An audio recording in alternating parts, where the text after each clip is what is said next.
धनतेरस नजदीक आ रही है, शनिवार को धनतेरस है और इस दिन हम धन कुबेर की पोटली अपने व्यवसाय स्थान पर और अपने तिजोरी में स्थापित करते हैं।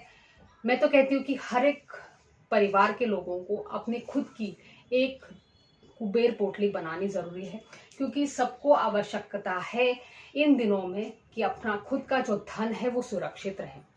जो कुबेर देवता है उनका मुख्य कार्य यही है कि वो देवों के कोषाध्यक्ष है, यानी देवों का जितना भी पैसा है वो अपने पास सुरक्षित रखते हैं।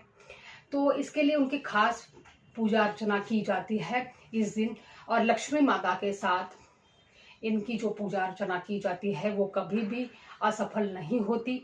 इसीलिए धन तेरस के दिन कुबेर जी की खास विशेष आराधना करनी चाहिए। तो मैं आपको बता रही हूँ कि धन कुबेर जी की पोटली कैसे बनाते हैं, जो आप आपके पास रख सकते हैं, आपकी तिजोरी में आप रखेंगे। ये आपको एवरीडे आपके साथ कैरी नहीं करना है, सिर्फ आपको तिजोरी में रखना है। और अगर आपका व्यापार का स्थान है तो जहाँ पे आपका मंदिर है वहाँ पे मंदिर में रखना है, या तिजोरी में कैश बॉक्स में आपको ये पोटली सिर्फ रखनी है। सिर्फ हर दिन उसको धूप दीप दिखाना है, वो ना भूलिए।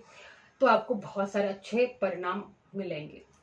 देखो आजकल के ज़माने में बैंक का फ्रॉड ज़्यादा होता है, क्योंकि हर दुकान में एक सिक्योरिटी गार्ड रहता है जो आपके धन की रक्षा तो करता ही है।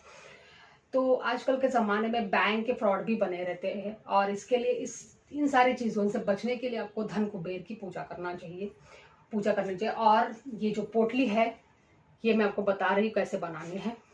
उसके लिए आपको लगेगी साबुत हल्दी की गांठ, धनिया, लघु नारियल, और ये है रक्ती चंदन का टुकड़ा, रेड सैंडलवुड का टुकड़ा, ये आप रख सकते हैं। फिर इसमें आएगा कमल कट्टे का जो बीज है वो ऐसे 5 आपको बीज लेने हैं। फिर गोमती चक्र 5 लेने हैं। पीली कौड़िया जो लक्ष्मी का प्रतीक है वो आपको लेने हैं।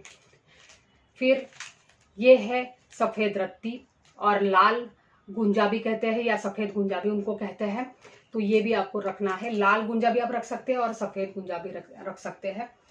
ये लक्ष्मी माता का प्रतीक होता है, और सफ़ेद गुंजा माँ सरस्वती का प्रतीक होता है। ये सिट्रीन है, इसे सुनेला कहते हैं। इसके टंबल्स आते हैं वो आपको इस पोटली में रखने हैं, और ये पायराइट टंबल है, ये धन को आकर्षित करता है। और सबसे महत्वपूर्ण चीज लक्ष्मी के लिए ये दालचीनी और ये लौंग और काली मिर्च ये भी आपको रखनी है। इससे बुरी शक्तियों से आपके धन की रक्षा होगी, किसी की बुरी नज़र आपके धन के ऊपर नहीं पड़ेगी। और इस दिन आपको लाल कुमकुम का एक पैकेट रखना है आपकी पोटली के अंदर। पोटली अगर आपको बनानी है तो इस तरह से पोटली आती है लाल कलर की, उसमें आप ये सारा सामान रख सकते। इससे बड़ी पोटली आएगी तो ये सारा सामान आपको डालना है। फिर आपको शुद्ध कपूर उसमें डालना है, क्योंकि ये जो अनाज है उसको कीड़े लग सकते हैं, इसके लिए उसकी सुरक्षा के लिए आपको हमेशा कपूर का एक टुकड़ा उसमें अर्पित करना है। वैसे तो हमने लौंग भी डाल दिया, लौंग से कभी भी किसी चीज़ को कीड़े नहीं लगते हैं। तो आपको ये सारी चीज़ें आपके पोटली में रखनी है, और वो पोटली बंद करके आपके व्यवसाय स्थान में सुरक्षित रखनी है। आप इस बॉक्स का भी उपयोग कर सकते हैं, जो मैंने ये आपको बता रही हूँ। ये बॉक्स है, उसमें भी आप ये सामान रख सकते हैं। तो इस तरह से आपको पोटली बनानी है। धनतेरस की आपको शुभकामनाएं।